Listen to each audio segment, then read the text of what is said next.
Hello everyone, welcome back to the channel. आज हम पढ़ने वाले हैं एंशियंट हिस्ट्री के बारे में। एंशियंट हिस्ट्री में हम पढ़ेंगे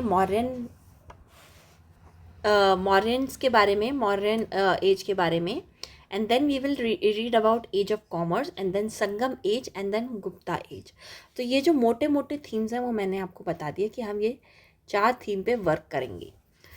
अब हम बात करते हैं फेजेस ऑफ अर्बनाइजेशन की। नाउ फेजेस ऑफ अर्बनाइजेशन में I think it's visible now, अगर विजिबल है अब आपको screen, I think so.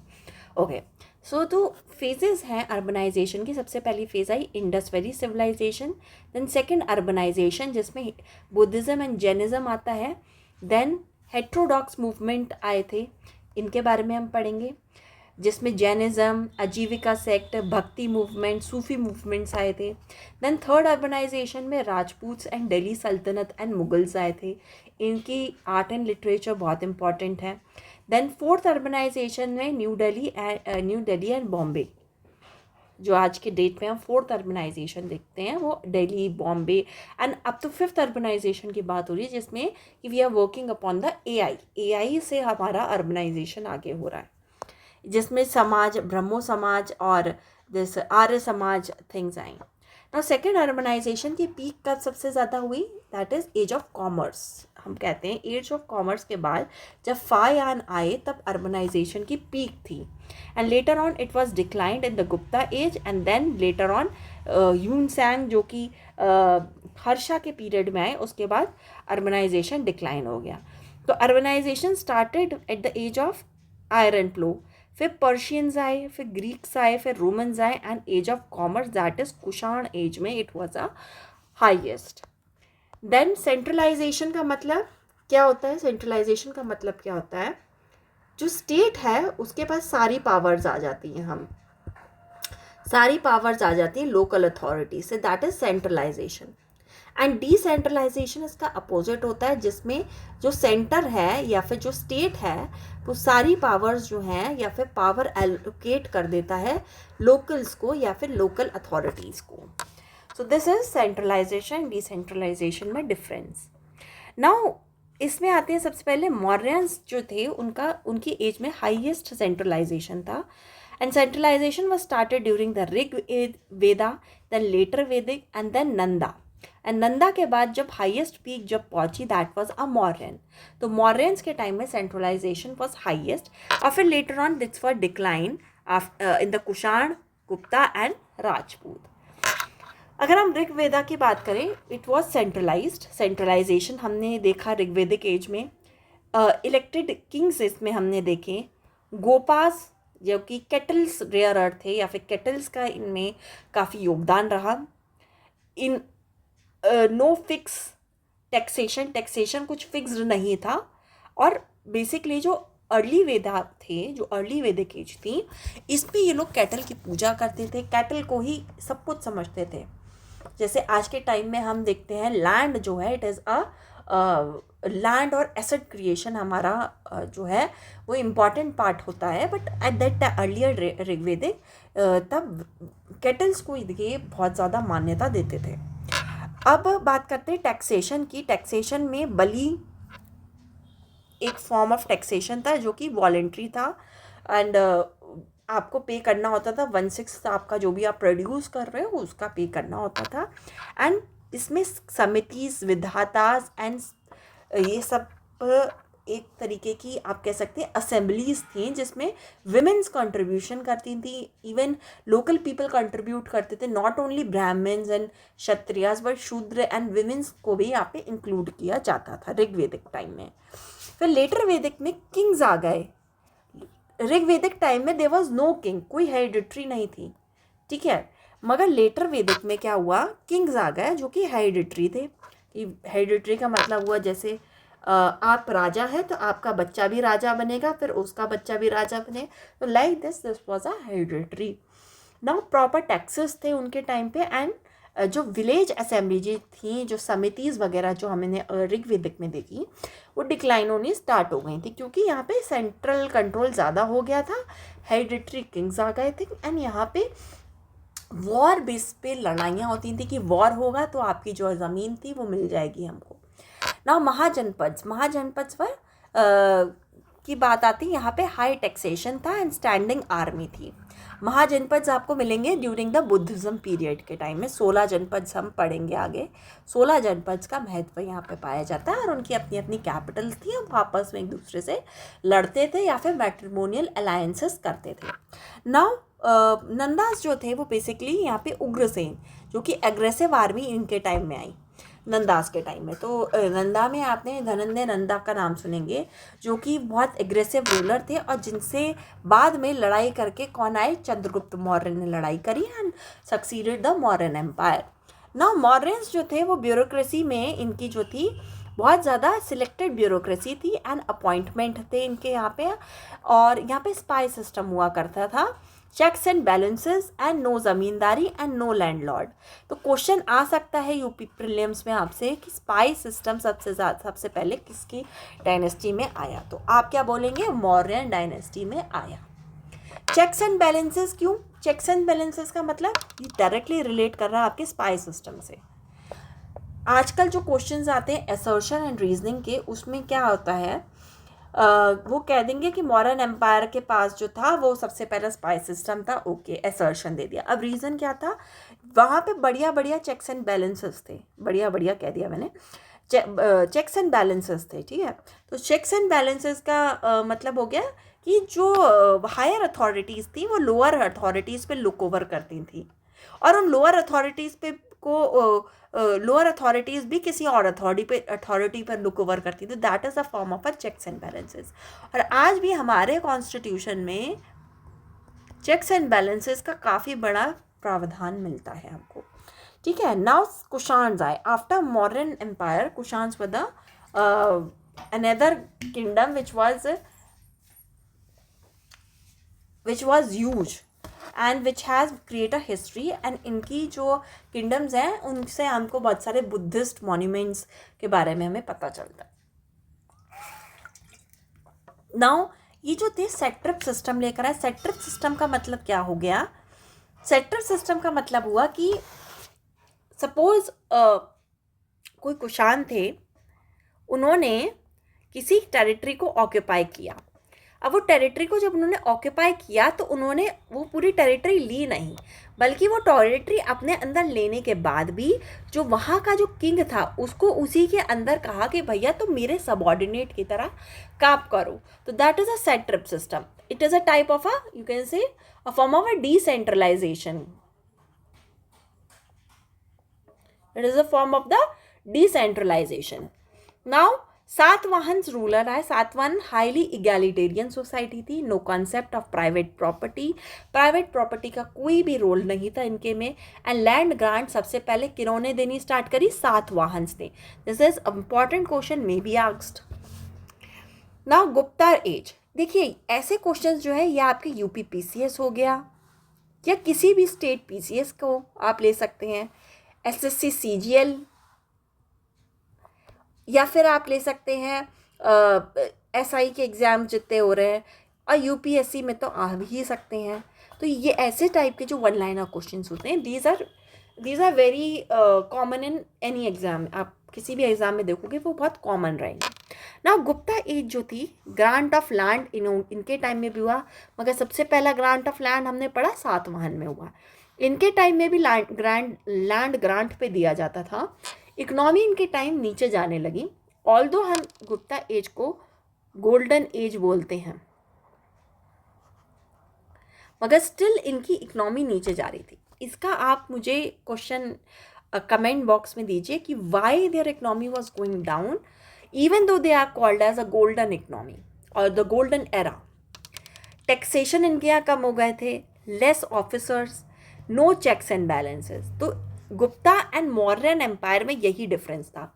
Means में क्वेश्चन आ सकता है कि कंस्ट्रक्ट और differentiate about the administrative policies of the Mauryan and Gupta empire. ये क्वेश्चन आ सकते हैं और ऐसे आपको एनालिटिकल सोचना पड़ेगा, because UPSC is no more mugging up things, it's about analytical analysis आप कैसे कर रहे हैं। नाउ नेक्स्ट एम्पायर जो हम पढ़ेंगे वो है राजपूत के बारे में, जिनके में फ्रेगमेंटेड एंड डिसेंट्रलाइज। फ्रेगमेंटेड मतलब राजपूत आपने देखे होंगे मेवाड़ का अलग थे, मारवेर के अलग थे, भोजपुर के अलग थे, ग्वालियर के अलग थे, मतलब लाइक राजपूत अपने आप में ही डिफ्रेंशिएटेड थे। दैट्स वाई मुगल्स जो थे वो इनके ऊपर आक्रमण कर सके, क्योंकि there was a lack of unity between them and decentralized approach थी इनकी। नाउ सबसे पहले जो हम एम्पायर पढ़ेंगे वो है मौर्यन एम्पायर। तो आज का जो वीडियो है मैं उसमें आपको कंप्लीट कराऊंगी। देखो अभी मैंने आपको ओवरव्यू दे दिया इसका पूरा कि मैं क्या क्या कराने वाली हूँ एंशिएंट हिस्ट्री में। अब मैं जो आपको बताऊंगी वो छोटे छोटे डायनेस्टीज बेस्ड होगा, और मे बी किसी और डायनेस्टी में मैं पहली वाली डायनेस्टी को भी इंक्लूड कर सकती हूँ, जिससे आप जो है जो पूरी सीरीज़ जब आप देखेंगे तो आपके दिमाग में रहेगा कि हमने पहले वाले में ऐसे पढ़ा था और अब इसमें ये डिफरेंस है, क्योंकि एनालिटिकल सोच पे ही आपको वर्कआउट करना पड़ेगा। So let's keep the video short and crisp and detailed also. Now Mauryan empire जो है, सबसे पहले बैटल ऑफ हिडेस्पस, एक रिवर है जिसका नाम है झेलम। तो हिडेस्पस रिवर झेलम को कहते हैं, जो कि वितस्ता भी बोलते हैं इसको, between the Alexander and Porus हुई, जिसमें जो था अलेक्जेंडर जीत गया। एंड अलेक्जेंडर जो था जीतने के बाद उसका जो एम्बेसडर जो थे उनका नाम था सेल्यूकस नेक्टर। उन्होंने इंडिया नहीं आना समझा, उन्होंने अपने एम्बेसडर को, सेल्यूकस नेक्टर नाम के एम्बेसडर को इंडिया भेजा। नाउ सेल्यूकस नेक्टर जो थे, इनकी लड़ाई जो थी वो चंद्रगुप्त मौर्य से हुई। एंड आगे आप पढ़ेंगे वो हार जाते हैं चंद्रगुप्त मौर्य से, एंड उन्होंने अपनी बेटी हेलेना की शादी चंद्रगुप्त मौर्य से कर देते हैं। ठीक है, so this is all short story about the battle of Hydaspes के बारे में। नाउ चंद्रगुप्त मौर्य जो थे उन्होंने नंदा डायनेस्टी को अप्रूव किया, और ये सब एविडेंस आपको किसमें फाइंड आउट करता है, Vishakhadatta, he was a great poet of his time, of modern time, उनकी मुद्रा राक्षसा में आपको इसका कंट्रीब्यूशन मिलेगा। नाउ ये क्वेश्चन आपके प्री के लिए बहुत इंपॉर्टेंट हो जाता है, and even for means if it asks about the Mauryan dynasty के लिटरेचर्स के बारे में या फिर उनके एडमिनिस्ट्रेटिव पॉलिसीज के बारे में, अगर आप इसको कोट करेंगे you will fetch a good marks. तो विशाख दत्त रोट द मुद्रा राक्षसा। नाउ चंद्रगुप्त मौर्य जिनका वेस्टर्न एक्सपेंशन इन्होंने किया, वेस्टर्न एक्सपेंशन मतलब कि जैसे ये इंडिया है, sorry I didn't make a good India, so इसका जो वेस्टर्न पार्ट था आप मान के चलो, जो कि आपका अफगान एंड पाकिस्तान एंड पंजाब वाला पार्ट था, यहाँ पे एनेक्सेशन चंद्रगुप्त मौर्य ने किया। जिनके जो मिनिस्टर थे उनका नाम था पुष्यमित्र शुंग। ठीक है, जो ये पुष्यमित्र थे, पुष्यमित्र गुप्त इनको बोलते हैं। लेटर ऑन इन्होंने शुंगा डायनेस्टी इस्टेब्लिश करी। इनके बाद इन्होंने बिल्ड करी थी सुदर्शन लेक। सुदर्शन लेक आज भी आपको रेफरेंस में मिलेगी, गुजरात में है ये लेक। ठीक है, इफ़ यू फाइंड, अगर आप नेट पे सर्च करेंगे you will find this reference, Sudarshan lake आज भी प्रेजेंट है। और इनके नॉर्थ वेस्ट एक्सपेंशन में वॉर्स हुई, जो मैंने अभी आपको बताया। सेल्यूकस नेक्टर जो कि अलेक्जेंडर के एम्बेसडर थे, वो इन्होंने चंद्रगुप्त मौर्य से लड़ाई करी, एंड लेटर ऑन वो हार जाते हैं और उन्हें अपनी बेटी हेलेना की शादी चंद्रगुप्त मौर्य से करानी पड़ती है।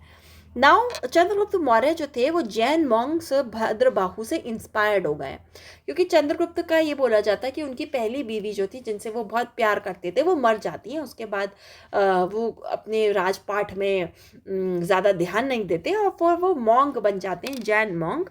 तो भद्रबाहु उनके जैन इंस्पायर्ड होके, वो जैन मॉन्क जो थे भद्रबाहु, उनसे इंस्पायर्ड होके उन्होंने क्या ले लेते हैं, Chandragupta Maurya renounce and move to the place Shravanabelagola. ये कहाँ पर है आप देखेंगे, कर्नाटक में है ये प्लेस। कर्नाटक में श्रवणबेगोला है, वहाँ पे एक बुद्धिस्ट का एक जैन का बहुत अच्छा मंदिर बना हुआ है श्रवणबेगोला में। अगर आप नेट पे सर्च करेंगे बहुत सुंदर सा एरिया है वो। And committed a suicide bye starvation से वो कमिट सुसाइड कर लेते हैं। तो जैन मॉन्क्स जो थे वो basically not in the form of a hanging और समथिंग, ऐसा कुछ नहीं करते हैं, बट वो अपने आप को क्या करते हैं, स्टार्व करके सुसाइड कर लेते हैं। तो यहाँ पे जो स्टारवेशन जो होता है वो दो टाइप का होता है, सल्ले खान एंड सनंथरा। सल्ले खान दिगंबर जैन मॉन्ग करते हैं एंड संथारा श्वेतांबर करते हैं। तो इसका मैं छोटा सा एक क्लिप आपको बता देती हूँ ये क्या होता है दिगंबर एंड श्वेतांबर। दिगंबर जो होते हैं जो कि पूरे न्यूड रहते हैं, ठीक है, एंड श्वेतांबर जो होते हैं थोड़े लिबरल होते हैं and they wear a white dress पहनते हैं, ठीक है। ये आपको क्रिस्प आपको बता देती हूँ। नेक्स्ट जब भी हम पढ़ेंगे बुद्धिज्म के बारे में और जैनिज्म के बारे में, we will discuss in detail about it. Now western Ganga dynasty erected a statue, Bahubali का स्टैचू इरेक्ट हुआ है and Bahubali was a son of the Rishabh Dev जो कि फर्स्ट जैन थे इन द श्रवण भूगोला, जहाँ पे सीएम मतलब कि चंद्रगुप्त मौर्य ने रिनंस किया था और स्टारवेशन के थ्रू उन्होंने सुसाइड करी थी। तो it gave in every 12 years जो यहाँ पर है श्रवण भूगोला में महामस्तक का अभिषेक होता है, ठीक है। दूध से जैन की मूर्ति को नहलाया जाता है, भद्रबाहु की मूर्ति को नहलाया जाता है। तेहरी गाता क्या होते हैं, एल्डर मॉन्क्स को कहते हैं एंड बसादी मतलब Jain temple. Now Bindusara was a follower of Ajivika सेन। बिंदुसार किसका बेटा था, इनका सीएम मतलब चंद्रगुप्त मौर्य का बेटा था बिंदुसार। इन्होंने आजीविका रिलीजन को फॉलो किया। आजीविका रिलीजन के फाउंडर क्या मकाली घोसला थे। आजीविका की फिलॉसफी थी एब्सोल्यूट प्रीडेस्टिनिज्म, फेटलिज्म या नियतिवाद। मतलब वो बेसिकली किस पे बिलीव करते थे, नियति जो आपकी डेस्टिनी में लिखा है उसके अनुसार आप काम करेंगे। They did not consider in believe Karma पे नहीं बिलीव करते थे, रादर डेस्टिनी कर्मा से रिलेट करती थी इनकी, ठीक है। Now expansion of empire till south इन्होंने किया बिंदुसार ने एंड रिटन द और ये चीज़ जो है वो आपको संगम लिटरेचर में भी मिलेगी। बिंदुसार का रेफरेंस आपको संगम लिटरेचर में भी मिलेगा ना। Ashokan inscription mention about the Sangam kingdom, Chera, Chola and Pandyas के बारे में डिस्क्राइब करते हैं ना। Ashoka according to Ashoka inscription he change his policy after Kalinga war के बाद में हम सबको पता है कि अशोका ने अपनी पॉलिसीज चेंज करी। वो चंद अशोका से धर्म अशोका बन गए। बेरी घोषा जिसका मतलब है थ्रेटनिंग द नेबर्स से धर्म घोषा मतलब conveying the right action to the neighbours and Dharma Vijay से moral victory over the neighbours की बात करने लगे। धर्म महामंत्री इन्होंने रखे एंड धर्म प्रचारक रखे। धर्म प्रचारक मतलब कि इन्होंने अपनी बेटी और बेटा, महासंघिका नाम था इनकी बेटी का और बेटे का नाम महेंद्र था, इनको उन्होंने श्रीलंका, कंबोडिया यहाँ भेजा टू स्प्रेड बुद्धिज्म। नाउ ये मैंने एक छोटा सा एक नोट पॉइंट बनाया है कि आप इसको याद कर सकें कि सबसे पहले ब्राह्मण्स लिखे गए, देन अरण्यक्स आए, देन उपनिषद आए, देन वेदांग्स आए, देन स्मृतिज आई, then epics of Ramayana and Mahabharata आए एंड देन पुराण्स आए। क्योंकि last year in 2024 UPSC asked this chronology in the form of prelims, तो ये आपको क्रोनोलॉजी पता होनी चाहिए। नाउ अगर हम बात करते हैं, देखिए मैंने एक ये आपके लिए एक मैप निकाला है। इस मैप में दिखाया जा रहा है territory gained by Chandragupta Maurya. हमने पढ़ा था कि वो नॉर्थ वेस्ट एक्सपेंशन करे थे एंड बिंदुसार ने साउथ एक्सपेंशन किया था। साउथ की टेरिटरीज दिखाई जा रही हैं। मॉर्यन रॉयल रोड है, ये रॉयल रोड है मॉर्यंस की, ये रोड जा रही है, आप देख ही सकते हैं, ठीक है। एंड देन रॉक्स हैं एंड पिलर्स हैं, इनके इंपॉर्टेंट प्लेसेस ये मार्क्ड अपॉन है। ये कलिंगा है, Kalinga area territory occupied by Ashoka, ठीक है। So this was the map of the Mauryan empire. Now third Buddhist council किनके समय हुई, अशोका के समय हुई, पाटलिपुत्र में, एंड हेड मॉन्क थे मोगलीपुत्र तिस्ता।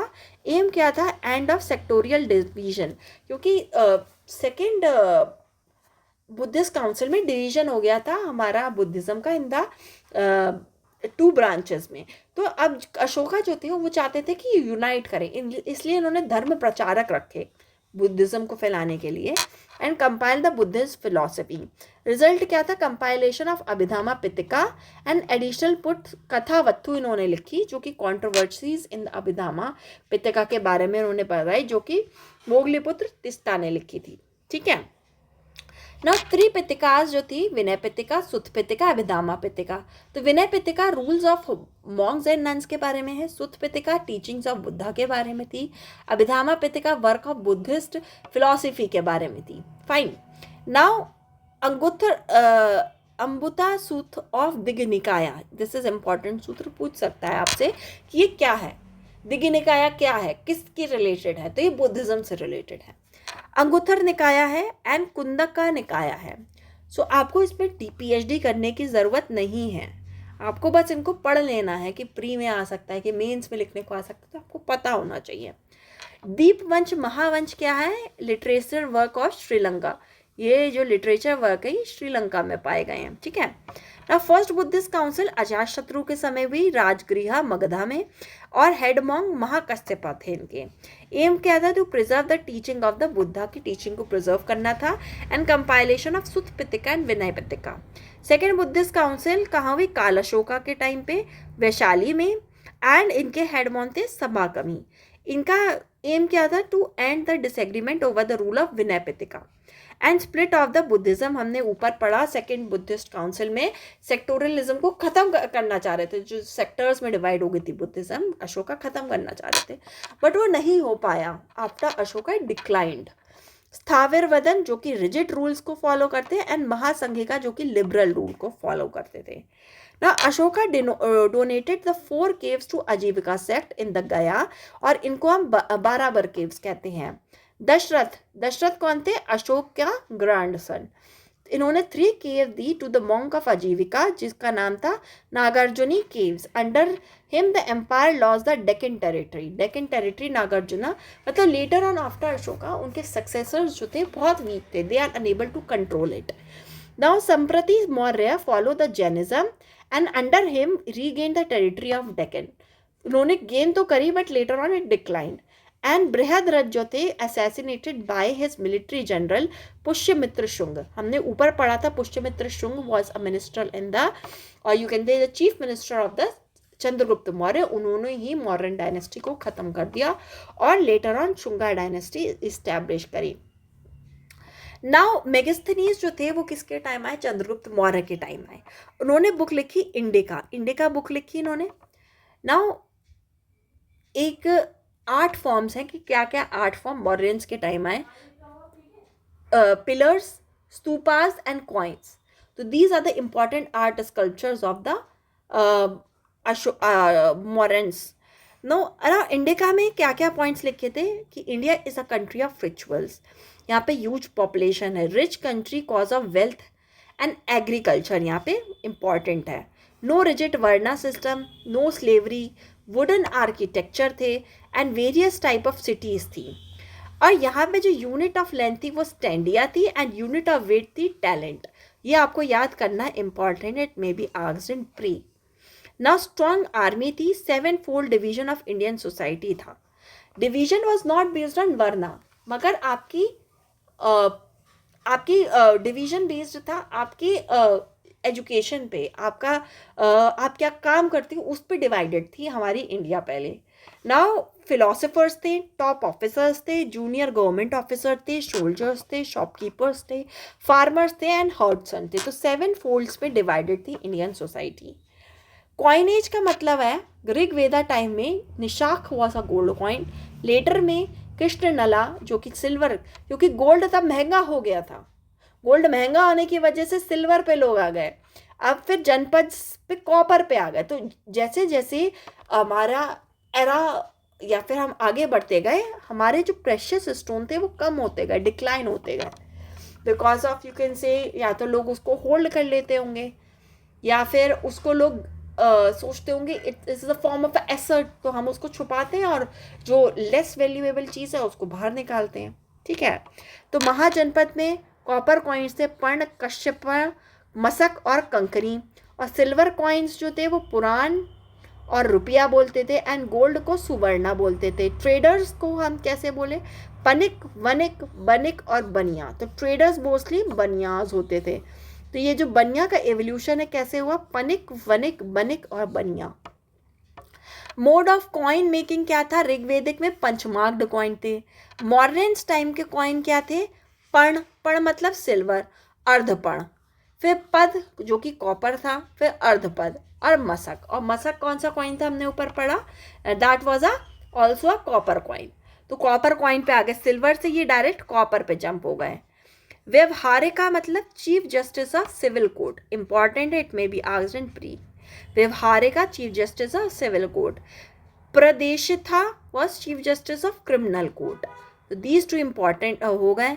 ना पेंटिंग क्या थी, there was no painting of modern age, only Ajanta painting survive हुई, क्योंकि हमें पता है वो मोस्टली पेंटिंग वुड पे करते थे एंड वुड जल्दी डिटोरिएट हो जाती है। एडमिनिस्ट्रेटिव फीचर्स क्या थे, एम्पायर था, प्रोविंस थे, अहर था, जनपद था एंड ग्राम था। नो एम्पायर में कौन था, किंग, प्रोविंस में सन किंग का बच्चा, अहर या डिस्ट्रिक्ट प्रियदर्शिका जिसमें दो पार्ट्स थे, Rajakula and Yukta. Rajakula judicial power and Yukta revenue assessment करते थे। जनपद संहिका या फिर रेवेन्यू कलेक्शन एंड गोपा जो कि लैंड मेजरमेंट और अकाउंट्स का काम करते थे। ग्राम में ग्रामिका थे जो कि इलेक्टेड बाय द पीपल्स थे। ना ये एक फोटो मैंने नेट से निकाली थी, that is a Bodhisattva Padmapani cave of Ajanta Gupta period के टाइम की है, ठीक है। तो Ajanta was not based on सिर्फ मॉडर्न्स की पेंटिंग मिलती है, यहाँ पे आपको सातवाहंस की पेंटिंग मिलेगी, यहाँ पे आपको गुप्ता एज की पेंटिंग मिलेगी, ठीक है। नाउ सेंट्रल ब्यूरोक्रेसी क्या थी, किंग थे, महामंत्री परिषद थी, मंत्री थे, तीर्थ अमात्य अध्यक्ष। ये आपको क्रोनोलॉजी सबकी याद होनी चाहिए, ये जो क्रोनोलॉजी मैंने आपको बताई ये आपको सबकी याद होनी चाहिए, not only with the respect of pre but also means, ठीक है। Now mantri and mantri parishad is for advice and they were not hereditary. And tirtha amatya adhyaksha क्या थे, ये एग्जीक्यूटिव थे and they are selected by the exam. Tirtha was a top secretary and adhyaksha was a head of the department. अध्यक्ष का मतलब हो गया हेड ऑफ डिपार्टमेंट, मतलब बहुत सारे डिपार्टमेंट हुआ करते थे इनके टाइम में। जुडिशियल सिस्टम में किंग सबसे पहले था, फिर महादंडनायक, दंडनायक और ग्रामिका थे। सोर्स ऑफ लॉ क्या था मॉडर्न टाइम में, राजशंसा जिसका मतलब द डिग्री ऑफ स्टेट। व्यवहार थे, चरित्र थे, धर्मा था, धर्मा मीन्स लॉ बुक थी। सो गोरा copper plate inscription, important copper plate inscription है। महाअस्थाना इंस्क्रिप्शन जो कि बताती है कि फेमाइन के टाइम में, जब फेमाइन आया मॉडर्न टाइम में तब उनको रिलीफ मेजर्स दिया गया। महाअस्थाना इंस्क्रिप्शन। और कौन सा हमें इंस्क्रिप्शन पढ़ा, सोहन गोरा copper plate inscriptions. Spy system था, हमने ऊपर पढ़ा था मॉडर्न में, जिसे हम कहते थे गुढ़ापुराज, गुढ़ापुराज भी बोलते थे। इनके में सीनियर स्पाई थे, जूनियर स्पाई थे। सीनियर जो थे वो स्टेशनरी रहते थे एंड जूनियर जो थे वो संचारी, इधर उधर जाते थे। पति वेदिका मतलब रिपोर्टर्स थे इनके टाइम में। म्यूनसिपल कॉर्पोरेशन थी एंड मिलिट्री एडमिनिस्ट्रेशन था। म्यूनसिपल में मेयर या नगारिका थे, नगारिका थे। एंड जो cities run with the help of 6 committee, और 6 कमिटीज में 5 मेंबर ईच थे। नाउ मिलिट्री एडमिनिस्ट्रेशन में भी 6 कमिटी एंड 5 मेंबर सब में थे।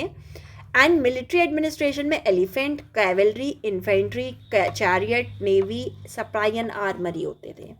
ना import and export later to early Vedic में क्या होता था, इम्पोर्ट क्या हम करते थे, luxury item, horses and gold and silver. And export क्या करते थे, textile, food and spices and jewellery. Modern time में हम इम्पोर्ट क्या करते थे, glasses, linen, horses and gold and silver. And export क्या करते थे, textile, spice and food, jewellery and iron implements. Revenue system क्या है, मेन सोर्स एग्रीकल्चर थी। नो लैंडलॉर्ड, लैंडलॉर्ड नहीं थे। Central government of revenue collection थे। संहारिता और सनादिता, संहारिता मतलब revenue collection and Sannidhata revenue treasury का काम करता था। एग्रोनॉमिक्स का मतलब रूरल एडमिनिस्ट्रेशन से है। लैंड क्या थे, प्राइवेट थे जिस पे टैक्सेस लगते थे, भागा जिसे हम कहते थे। एंड स्टेट जो थे, स्टेट ओन्ड लैंड भी थे जिसे हम सीता लैंड बोलते थे, जिसमें लेबर वर्क करते थे। एंड दासास और विष्टी या विट्ठी मैनुअल लेबर काम करते थे यहाँ पे। लिस्टेड ऑफ टैक्स क्या थे, भागा थे, शिष्ठा थे, पिंडकार मतलब टैक्स ऑन विलेज था, Sena Bhaktam tax on movement of army था, Pranaya tax on emergency of state, कोई इमरजेंसी आ गई स्टेट में, सपोज अर्थक्वेक आ गया, फ्लड आ गया, या फिर सूखा पड़ गया, ड्रॉट हो गया, तो इमरजेंसी टैक्स थे, उसे क्या कहते थे, Pranaya. Bali tax of famine region, famine जहाँ पे पड़ती थी वहाँ पे बली देनी पड़ती थी। टोल टैक्स मतलब चुंगी टैक्स देना पड़ता था। हिरण्य, any tax taken in the cash, cash form में अगर आप कुछ भी लोगे तो टैक्स देना पड़ेगा. विष्टि या विट्ठी जो था tax on the manual labour था. ना theory of craft state craftsman क्या थी? सप्तभागा थ्योरी, जिसमें बोला गया जो हेड है वो किंग है, फीट टेरिटरी है, सोल एलाइज है, फेस ट्रेजरी है, आई मंत्री है, हेड एंड फोर्ट है, हेड जो है वो फोर्ट है एंड ब्रेन जो है वो आर्मी है. Now theory of Rajmandala was odd numbers are mutually naturally allied. जितने भी ऑड नंबर होंगे, ऑड नंबर मतलब 1, 3, 5, 7, जितने भी ऑड नंबर होंगे ये आपस में मेल खाएंगे, आपस में इन लोगों की बनेगी. मगर और जितने भी इवन नंबर होंगे वो आपस में मेल खाएंगे. That is a theory of Rajmandal. तो सप्तभाग 7 पार्ट्स डिवाइड कर दिए बॉडी के उन्होंने based upon the territories, and Rajmandala की ऑड एंड इवन में उन्होंने डिवाइड किया. ना Ashokan inscription, minor inscription and major inscription थे. Minor inscription tells about the early life of his reign, कि उनकी पहले की लाइफ कैसी थी. Focus on devotion and associated with the Buddhism. Describe on the large stone में इन्होंने बना रखे हैं. Non descripted and placed on the highways. And जो मेजर स्टोन रॉक एडिक्ट थे वो मिड एज में थे. Focus on the people to live normal and dutiful life, descriptive in nature and placed on the highways. Now pillar inscription on the last year of रेंज, focus to the later kings की. अब जो pillars थे वो उनके last stage में वो ख़त्म होने वाले थे, मतलब चंद्रगुप्त मौर्य, अशोका, उनकी स्टेजेस के बारे में बताते हैं कि उनके बाद कौन सी कैसे स्टेट को रूल करना चाहिए, उनके सक्सेसर्स को कैसे रूल करना चाहिए. ऑल्दो वो नहीं कर पाए बट उन्होंने लिखा उस पर. ये डिस्क्रिप्टेड एंड नॉट डिस्क्रिप्टेड दोनों थे and placed at the pilgrimage site पे. लैंग्वेज इनके समय Prakrit, Sanskrit, Aramaic, Greek, and script जो थी वो ब्रह्मी एंड खरोष्टी में थी. अब हम देखते हैं कि रॉक एडिक्ट्स ऑफ अशोका कैसे थे. यहाँ इन्होंने रॉक एडिक्ट्स प्लेस करे हैं, मेजर एंड माइनर, जिसमें आप मेजर में देख सकते हैं सनत्ती, यारा, गुड़ी, गिरनार,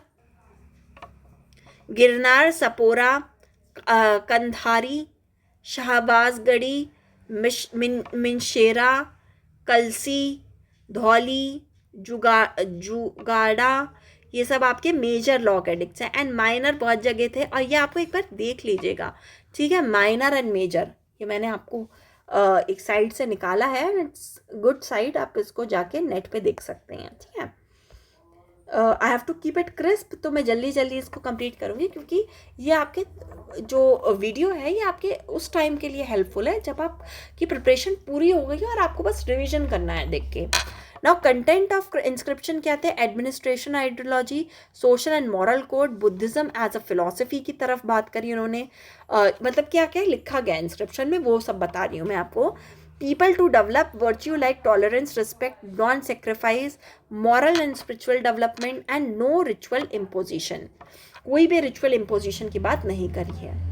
अरण्य मंजूश्री मुलप्पा, सॉरी अगर मैं कुछ गलत प्रोनाउंसिएशन कर रही हूँ but I try my best, ठीक है.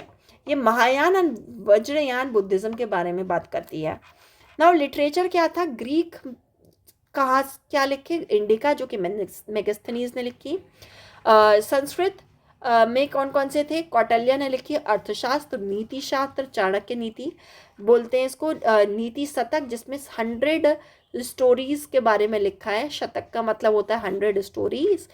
पंचतंत्र विष्णु शर्मा ने लिखी. एंड मेडिकल ट्रीटीज शुल्क ने लिखी. नीतिसार कमंडक ने लिखी. एंड बुक ऑफ बुद्धिज्म जो थी कौन सी थी? अभिधामा पितिका एंड कथावत्तु जो कि मोगलीपुत्र तिस्ता ने लिखी. बुक ऑन जैनिज्म क्या थी? आचार्य सूत्र. 12 अंगास थे. कल्पसूत्र भद्रबाहु ने लिखी और भद्रबाहु संहिता भद्रबाहु ने लिखी.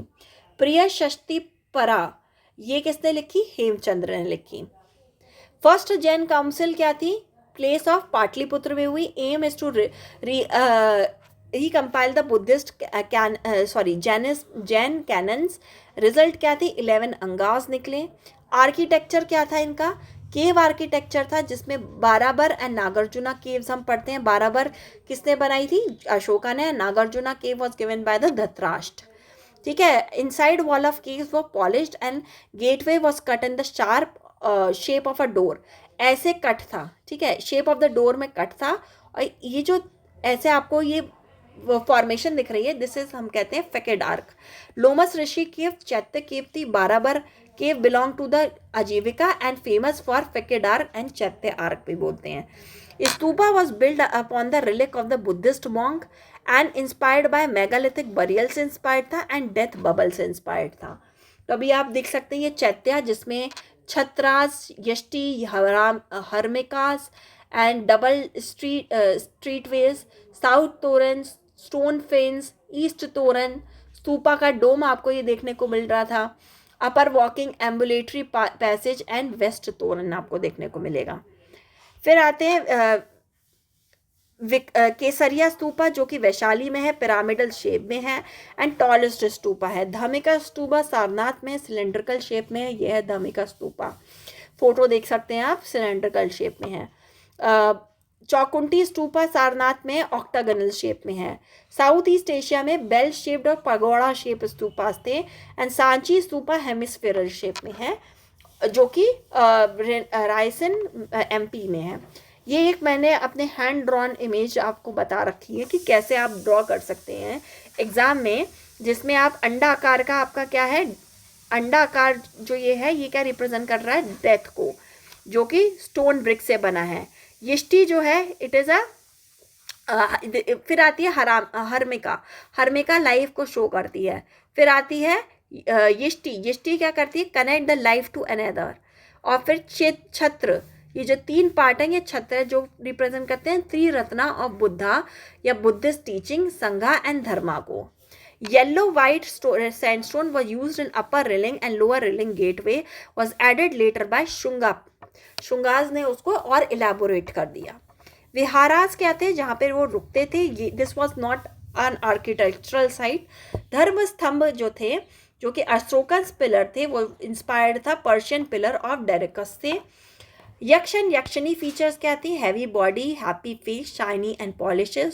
Women body does not wear cloth and wear heavy jewellery. Didarganj की यक्षिणी का आप फोटो देख सकते हैं. सो विद दिस हमने मौर्यन एम्पायर को तो कंप्लीट कर लिया है.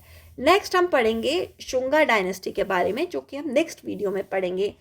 सो आई होप आपको इससे आपका एक क्रिस्प रिविजन हो गया होगा. So thank you for attending the lecture and I hope you will like and subscribe my channel. Thank you.